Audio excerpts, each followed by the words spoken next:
Hello, before the release of the expansion, I've compiled a 40-minute handy review of the new set, going from Druid all the way to the neutral cards at the end.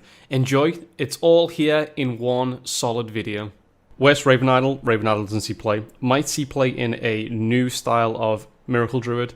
I'm going to give this card a 1.5 out of 5. Extremely strong for Token Druid. Token Druid sees play. This is an excellent card for 3 mana, will see play, 4.5 out of 5.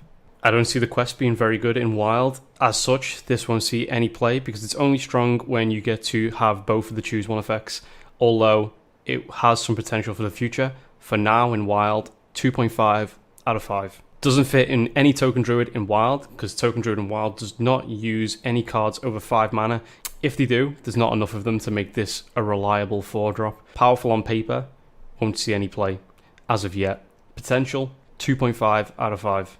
Even if the quest was popular, this wouldn't see any play. There's better cards that do the same job. Spread and Plague and Branching Paths for 1. I'm going to give this a 1.5 out of 5. Mini UI can play at 2 turns before UI. I can see this being run as a one-of with UI, so you could run one UI and one of these.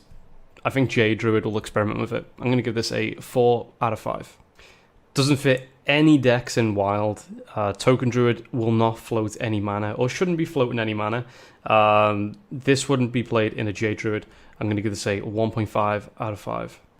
Because of the nerf to Nourish, I don't see this being as good as it should have been. I'm going to give this a 2.5 out of 5. It might see some experimental play in the likes of J Druid, but I don't think it'll cut the mustard because typically you're going to be playing this alongside a UI or a Spread and Plague. I think Death Knight makes this card a lot less viable in Wild. You wouldn't play this in J Druid. J Druid doesn't really run many choose one cards, and the Death Knight is just too integral to that deck. Death Knight is integral to a lot of the non-token J Druid decks. Obviously, this would interfere with that. Like I say, maybe we might see resurgence of the Arcane Giant Malagos Miracle deck, and I think this would be running it.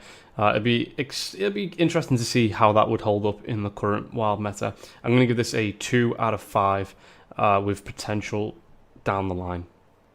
At least as a combo enabler, but you don't want to run a singleton combo deck. Typically, you want reliability in a combo deck. As such, this won't see any play in Wild. Reno decks don't really favor Druid anyway, so I don't think that this will push any kind of Reno archetype or any kind of combo archetype. You're probably still better off running the old Malagos combo with Innovate with Aviana. As such, I'm gonna have to give this a 1.5 out of 5. It will enable some stupid YouTube videos, won't it? I mean, I'll play it at some point because you can do an infinite combo with Floop, the weapon, and Naturalize. You just have to be fast enough to do it. New Hunter Seeker destroys a random enemy minion when your opponent plays a spell. Strictly worse than I think Freeze Trap and Wandering Monster. I'll give this a 2. No, actually, I'll give it a 2 out of 5. I don't think this will see much play. Not the best secret, especially Wild is very aggro, mid-range orientated. Not very good. This card doesn't seem particularly powerful. Current Hunter lists are mech based and secret hunter based. There's no mid-range beast minion deck. I think this would be very good in that type of deck. I'll be testing it out. I'm going to give it a 2.5 as potential. Don't underestimate the power of a 1-attack weapon and the additional 1/1 that you're getting with Rush and the fact it's a beast. So 2.5. This card does the opposite of what Hunter wants. Hunter wants to play on tempo or find cards from his deck. Doesn't want to generate value because of obviously the way a Terra Power works. Even in a Reno Hunter, I would rather run Master's Call to find an actual good card from my deck rather than generate random rubbish. I'm going to give this a 1 out of 5. 4 mana 7/7 with split stats and very easy to pull off.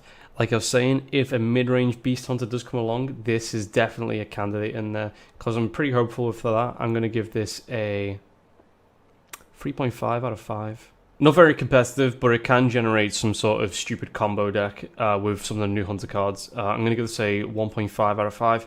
Not very good card. Similar to Unleash the Hounds, except it has Rush, and you're always guaranteed the 7 minions if you have an empty board. Don't think it's good enough in Wild, unfortunately. I'm going to give this a 1.5 out of 5. One of the more interesting beasts in the set, 6 mana, reduce a beast in your hand by 5.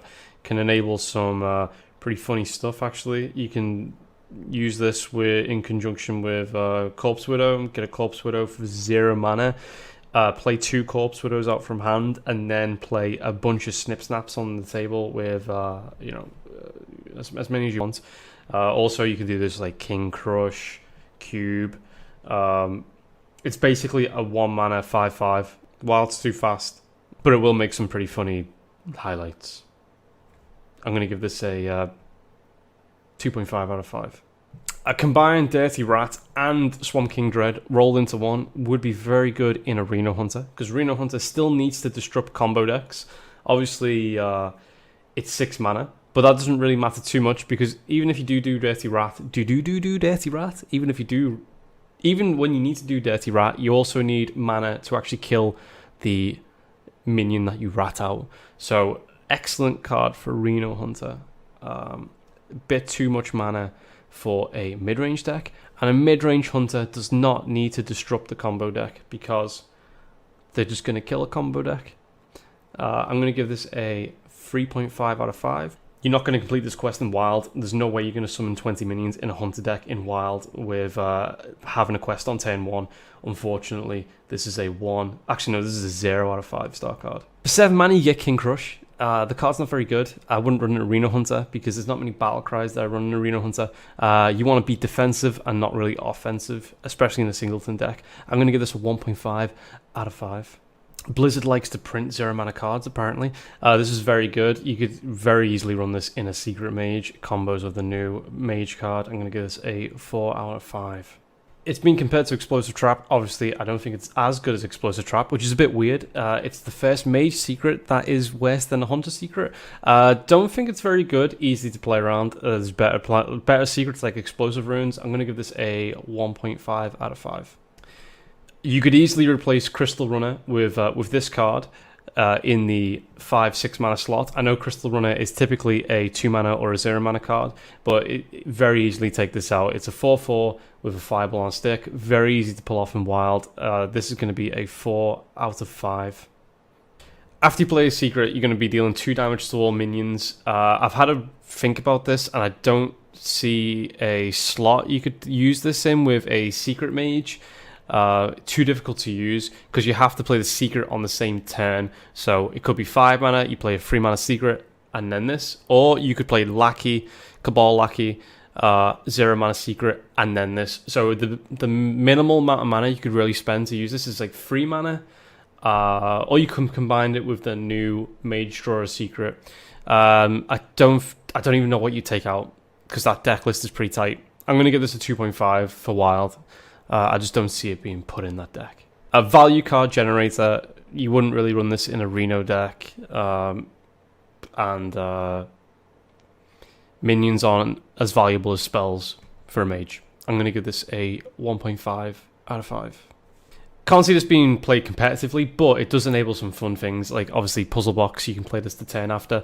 It doesn't really matter if you play Blizzard or Flame Strike for 5 mana. Can't really see this having too much usefulness in some of the mage decks. I'm going to give this a 1.5 out of 5, but Puzzle Box on turn 6 could be fun. Joke card, 1 out of 5. Mage-specific Yogg card. I think this is better than the current version of Yogg because it's guaranteed to cast the 10 spells.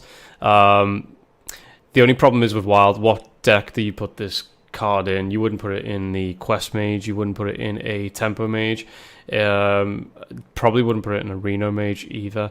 I think it will be played because of the likes of card generation, so from Glyph, for example. And because of that, because it's going to be generated from Glyph, and it's going to be generated from a bunch of like random Mage cards like Cyclone, I'm going to give this a 3 out of 5, solely because it's going to be played indirectly, and it's better than Yogg. Unfortunately, the old quest is much better than this. Competitively, you won't see any play. I think I'll give this like a 2 out of 5 because it's quite fun, I guess. You could run it in a Reno Mage, but it just gets completely outclassed by the Time Warp. Yeah, 2.5. Sorry, 2 out of 5. It's another board removal for Reno Mage. 6 mana. Very powerful, actually. Even though it's boring, considering what